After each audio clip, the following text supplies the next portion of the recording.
Hello નમસ્તે friends, સ્વાગત કરું છું ફરીથી બધાનું એક નવા વિડીયોમાં. તો બસ ચલો ફ્રેન્ડ્સ, હવે આપણે દિવાળીનું વેકેશન સ્ટાર્ટ થઈ ગયું છે અને જવાની તૈયારી પણ ચાલુ કરી દીધી છે. પહેલાં તો સૌથી પહેલાં બધું જૂનું પેકિંગ કરવાનું સ્ટાર્ટ કર્યું છે, કેમ કે એ બધી વસ્તુઓ ભૂલાઈ ન જવી જોઈએ એટલા માટે. તો અહીંયા લીધું છે ફેસ વોશ, પછી સનસ્ક્રીન તો બહુ જ જરૂરી હોય છે.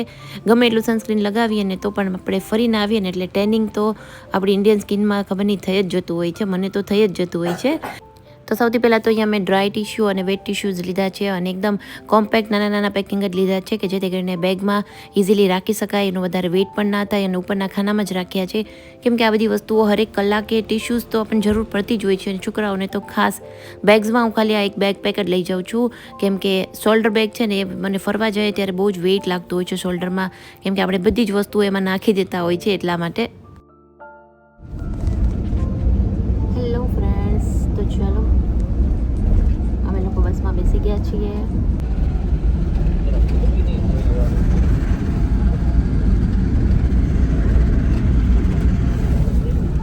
ચાલો ફ્રેન્ડ્સ, જઈએ છીએ. આજે છે ધનતેરસ.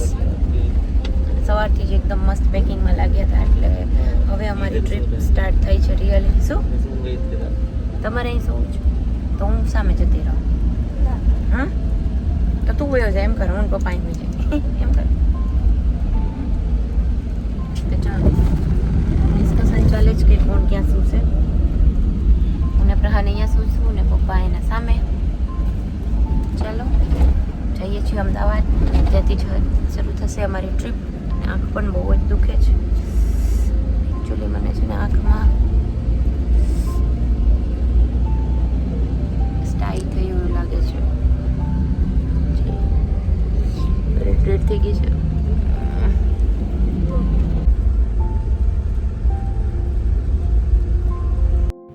તો અરાઉન્ડ સવારે 7 વાગ્યે અમે અમદાવાદ પહોંચી ગયા છીએ અને બસ અહીંયા જો રિલેટિવના ઘરે આવ્યા છીએ. અહીંયા 2 થી 3 કલાક જેવું અહીંયા રોકાશું. હવે નાહી ધોઈને હું ફ્રેશ થઈ ગઈ હતી અને હવે જવાનો ટાઈમ છે.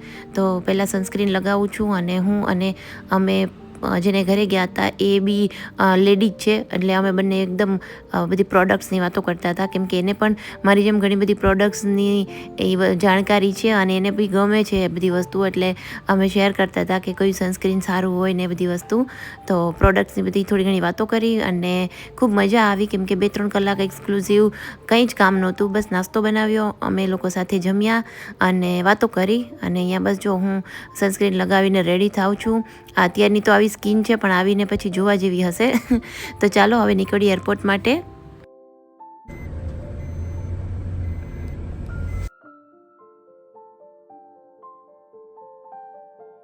એરપોર્ટ આવી ગયા છીએ. બોર્ડિંગ, સિક્યુરિટી ચેકિંગ બધું થઈ ગયું છે.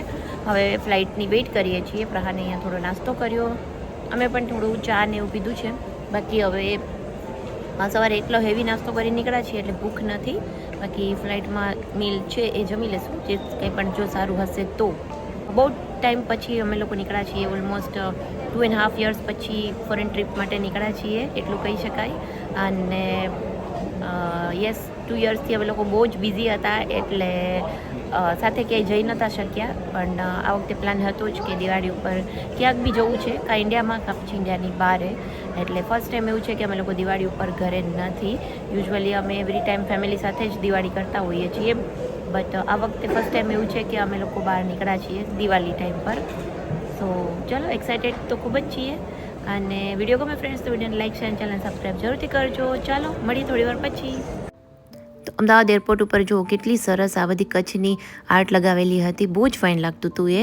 અને બસ અમે ઉપર આવ્યા છીએ, કેમ કે પ્રહાનને થોડી ભૂખ લાગી હતી, એટલે ફૂડ કોર્ટમાં. તો અહીંયા એને ડોમિનોઝ અને મેકડી કે એવું કંઈક દેખાય એટલે તરત જ દોડીને જતો રહેતો હોય છે.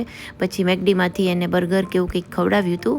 અને બસ હવે અમે ગેટ પાસે આવી ગયા છીએ અને બસ ફ્લાઇટના ટાઈમની વેઇટ કરીએ છીએ.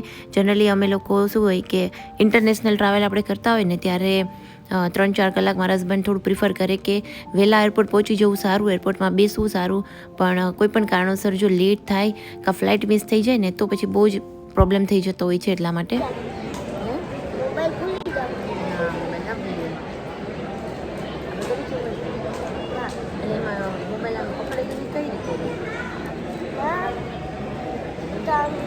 અને અહીંયા અમારી અમદાવાદથી દિલ્હીની જે ફ્લાઇટ હતી એ આવી ગઈ છે અને બસ અમે લોકો બેસી ગયા છીએ. એવરી ટાઈમ જ્યારથી પ્રહાન આવ્યો છે ત્યારથી વિન્ડો સીટ પ્રહાન જ પ્રિફર કરતો હોય છે. મારે તો સેન્ટરમાં જ બેસવાનું આવે અને મને સેન્ટરમાં બેસવું જરાય ન ગમતું હોય છે. અને ફ્લાઇટ છે ને એ એર ઇન્ડિયાની હતી એટલે એઝ ઓલવેઝ કે આપણે જે એર ઇન્ડિયાનો હાદસો થયો તો એ પછી મને બીક લાગતી હતી કે જલ્દીથી ફ્લાઇટ છે ટેક ઓફ કરી દઈ પ્રોપરલી. અને જો અહીંયા ટેક ઓફ થઈ ગઈ છે એટલે ભગવાનને યાદ કરું છું. અને બસ મારા હસબન્ડ તો જો સૂઈ જ ગયા. એ તો કેમ કે આખી રાત બસમાં એમને પ્રોપર ઊંઘ જ નહોતી આવી એટલે ફ્લાઇટમાં બેઠા ભેગા એમને મસ્ત ઊંઘ આવી ગઈ કેમ કે અમે લોકો ફૂલ હેવી નાસ્તો કરીને નીકળ્યા હતા. અને બસ જો કેટલો બ્યુટીફુલ મસ્ત નજારો છે. અને અમારું જમવાનું પણ આવી ગયું હતું ફ્લાઇટમાં. પણ જનરલી કેવું હોય ફ્લાઇટનું જમવાનું એટલું બધું ના ભાવે. એકાદ બે વસ્તુ સારી હોય. કેક છે એ બહુ સરસ હતી, બાકી પરોઠા ને સબ્જી ને બધું હતું એ બધું ઠીક હતું. તો અહીંયા અમે દિલ્હી એરપોર્ટ પહોંચી ગયા છીએ અને બસ થોડું ઘણું આમ પેલું હોય ને ઇન્ટરનેશનલ ટર્મિનલ બાજુ જવાનું એ બધી વસ્તુઓ કરતાં આવ્યા. તો અહીંયા પ્રહાન થાકી ગયો ને પ્રહાનને બિલકુલ હવે મૂડ નથી, એને થોડી વાર રેસ્ટ કરવો છે. અહીંયાથી અંદર થઈને જ આમ બહાર જવાનું છે. ચલો પ્રહાનનું ફેવરેટ બર્ગર ખાય છે ભાઈ. પ્રહાન McD and for me Maharaja.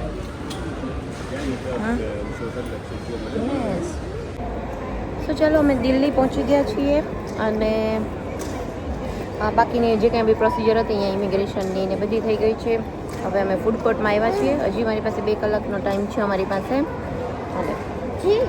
Yes ખોલી દઉં. ખોલી પેપરની છે ઓલી થઈ જશે ખેંચી લો. હજી અમારી પાસે 2 કલાક જો ટાઈમ છે ત્યાં સુધીમાં ફટાફટ ખાઈ લઈએ. મેકડી લીધું છે. પ્રહારને મેકડી દેખાય ને એટલે બીજું કાંઈ ના જોઈએ. એ પછી બસ અગેન આવી ગયા છીએ દિલ્હીથી બાલી સુધીની ફ્લાઇટમાં, જે એર ઇન્ડિયાની બહુ જ સરસ ફ્લાઇટ હતી કેમ કે લોંગ ફ્લાઇટ હતી. વચ્ચે કનેક્ટિંગ નહોતું. લાસ્ટ ટાઈમ જ્યારે અમે બાલી આવ્યા ત્યારે વયા સિંગાપુર હતી, બટ આ વખતે 8 આવર્સની નોનસ્ટોપ ફ્લાઇટ હતી. એટલે એ લોકોએ પિલ્લો છે, ઓઢવાની શોલ છે, ઇયરબડ્સ ને ઘણી બધી વસ્તુઓ આપી હતી કે જે આપણે ફ્લાઇટમાં આપણને 8-9 કલાકમાં જરૂર પડે. સો ચાલો બસ હવે બેસી જઈએ અને ફ્લાઇટ ચાલુ થાય એની વેઇટ કરીએ. તો અહીંયા પ્રહાન છે એ બસ એના કાનમાં લગાવી અને એનું બ્લિપી ને બધું સાંભળતો હતો. આમાં ઘણા બધા સારા પ્રોગ્રામ્સ હતા, મૂવીઝ હતા, સોંગ્સ હતા. એટલે આરામથી 7-8-10 કલાક તો આમાં નીકળી જાય એવું જ હતું. એટલે એન્ટરટેનમેન્ટ માટે બહુ સારી વસ્તુ હતી. તો પ્રહાને તો અહીંયા ફ્લાઇટ ટેક ઓફ કરીએ પહેલાં જ એને પોતાનું સ્ટાર્ટ કરી દીધું હતું. અને એક બાજુ મારા હસબન્ડે પણ એમનું જે ફેવરિટ મૂવી હતું એ પણ એમને ચાલુ કરી દીધું હતું. તો અહીંયા પ્રહાન બ્લિપી જોતો હતો અને મારા હસબન્ડે હેરી પોટર સ્ટાર્ટ કર્યું હતું. અને હું વિચારતી હતી કેમ કે મને મૂવીઝ અને સોંગ્સનો બહુ એટલો બધો ખાસ શોખ નથી, પણ મેં બી થોડા ઘણા સોંગ પછી સાંભળી લીધા. સૈયારા ને બધી વસ્તુઓ હતી. સો હવે ફ્લાઇટનો જે ટેક ઓફ કરવાનો ટાઈમ થઈ ગયો છે. જનરલી આ ટાઈમે જ મને બહુ જ બીક લાગતી હોય છે. પહેલાં મને બીક નહોતી લાગતી, પણ જ્યારથી એર ઇન્ડિયાનો હાદસો બન્યો છે ને ત્યારથી ફ્લાઇટમાં જવાની એક એક્સાઇટમેન્ટ જે મારી હતી ને એ સાવ ઓછી થઈ ગઈ. ઓછી મતલબ સાવ જતી જ રહી છે. હવે તો કમ્પલસરી ફ્લાઇટમાં જવાનું હોય ને તો જ આપણે આમ જવું પડે એટલે એવું થઈ ગયું છે. સો ચાલો 8 કલાકની ફ્લાઇટ પછી ઓલમોસ્ટ બાલીની સવાર જો કેટલું મસ્ત અહીંયા સવાર પડી છે. ઇન્ડોનેશિયામાં અમે એન્ટર થઈ ગયા છીએ અને બહુ જ મસ્ત અહીંયા સવાર પડી ગઈ હતી. અને પ્રહાન તો હજી સૂતો જ તો. અને અમારી ઓલમોસ્ટ ફ્લાઇટ છે એ પહોંચવા આવી હતી. તો જો પ્રહાન તો અહીંયા એકદમ મસ્ત સૂઈ ગયો છે, પણ હું તો એકદમ કંટાળી ગઈ હતી કેમ કે ગમે એટલી ફ્લાઇટની એક્સાઇટમેન્ટ હોય ને 1 કલાકથી વધારે ફ્લાઇટમાં ન બેસી શકીએ. 8-9 કલાક તો બહુ જ દૂરની વાત છે. અને અહીંયા સવારમાં સૌથી પહેલાં મેં પી લીધી હતી મારી ગિરનારની ચા. આ ઇન્સ્ટન્ટ ટી બહુ જ સરસ આવે છે. એ પછી ઓલમોસ્ટ લેન્ડિંગ થવાનો ટાઈમ હતો અને બાલીનું જે એરપોર્ટ છે ને એકદમ દરિયાથી નજીક જ છે. જો કેટલું નજીક છે સાવ. જ્યારે પ્લેન એકદમ લેન્ડ કરે ને એટલે એકદમ આપણને એમ જ થાય કે હમણાં પાણીમાં જતું રહેશે, બટ પછી એ તરત જ જમીન ઉપર આવી જતું હોય છે. સો ઓલમોસ્ટ લેન્ડિંગ ટાઈમ થઈ ગયો છે. પ્રહાન તો હજી સૂતો જ તો જો કેટલું આમ બહુ જ મતલબ થોડી બીક લાગે એવું હોય કેમ કે ઉપર એકદમ દરિયા ઉપરથી નીચે આવે. તો જો બસ અહીંયા અમે એકદમ સેફલી લેન્ડ કરી ગયા છીએ અને બસ હવે ફરીશું, ખૂબ મોજ કરીશું. તો આપ સૌને happy Diwali, happy new year. અને ચાલો મળીશું નવા વિડીયો સાથે. ત્યાં સુધી બધાને આવજો. Bye bye.